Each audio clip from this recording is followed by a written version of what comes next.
חברים יקרים שלי, בעוד שבוע כולנו נשב סביב שולחן הסדר וניתן מהמטעמים שאמא הכינה, ונקרא את ההגדה ונשיר את המזמורים, ויבוא בטח הדוד הזה שבא כל שנה ומספר את הבדיחה הזאת של למה אוכלים ביצים במי מלח? אבל יש לנו אח, חייל, שמילא את תפקידו,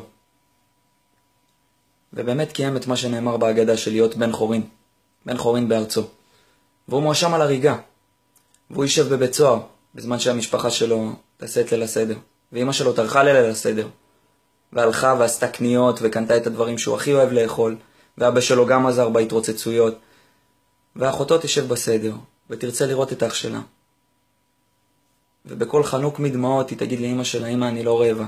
וכל הטרחה הלכה לפח, וכל המשפחתיות של החג הזה הלכה לפח.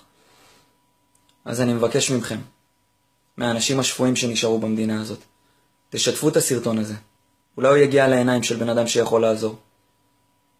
אני אישית מבחינתי לא מרגיש בן חורין בחג הזה.